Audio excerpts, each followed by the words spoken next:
Ketua Majelis Kehormatan Mahkamah Konstitusi Jimli Asidik menegaskan keputusan pemberhentian Anwar Usman dari jabatannya sebagai Ketua MK murni karena melanggar etik.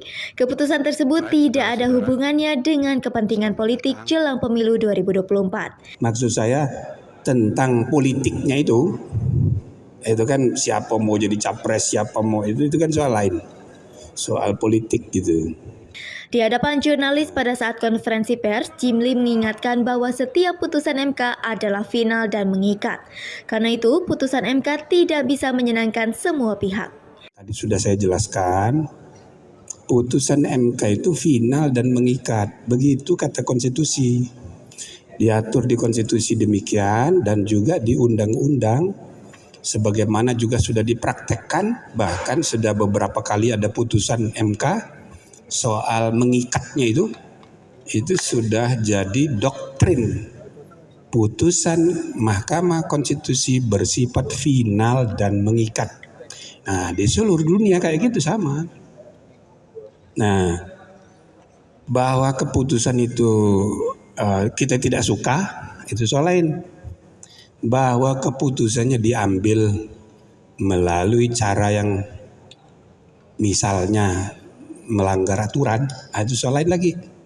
Sementara pelapor dari Lembaga Bantuan Hukum Yusuf menilai terbuktinya pelanggaran kode etik yang dilakukan Anwar Usman merupakan cacat hukum. Karena itu majunya Gibran Rakabuming Raka sebagai bakal cawapres dalam Pilpres 2024 juga dianggap cacat hukum.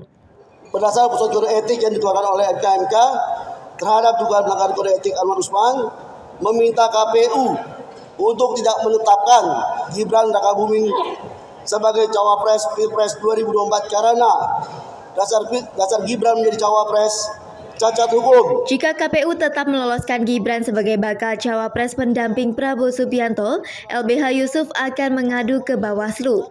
Di Bawaslu mereka berharap ada keputusan yang membatalkan Gibran maju di pemilu 2024. Dan apabila tetap terdaftar sebagai cawapres, maka patut diduga penetapan Gibran sebagai cawapres adalah cacat hukum, cacat moral, dan cacat formil.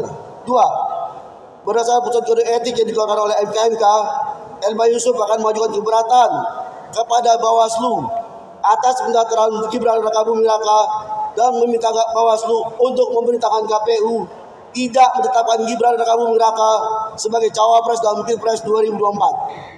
Menanggapi hal itu, Ketua MKMK Jimli Asidik menjelaskan sebuah aturan pemilu tidak bisa diubah.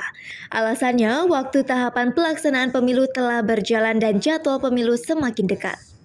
Ini kalau aturan main tiba-tiba diubah tengah jalan, itu akan menimbulkan kekacauan. Nah, sekarang Pilpres ini besok tanggal 8 udah pasti calonnya.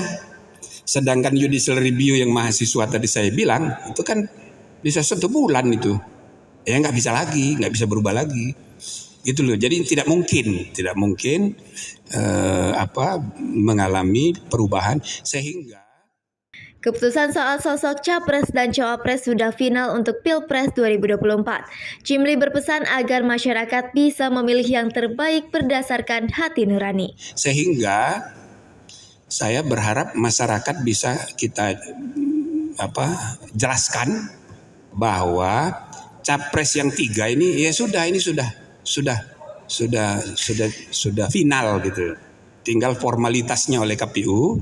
Sekarang bagaimana rakyat Indonesia memusatkan perhatian untuk memilih salah satu. Yang kita nggak suka jangan dipilih. Nah gitu aja. Waktu nggak banyak lagi daripada bertengkar nggak keruan. Jadi kita fokus untuk memilih dan tidak memilih gitu aja. Cuma sebaiknya jangan golput itu aja. Nah terus.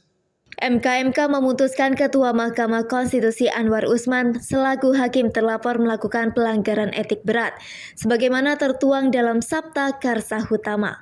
MKMK menjatuhkan sanksi pemberhentian Anwar Usman dari jabatan Ketua Mahkamah Konstitusi. Andini Dwi Utari melaporkan untuk Apa Kabar.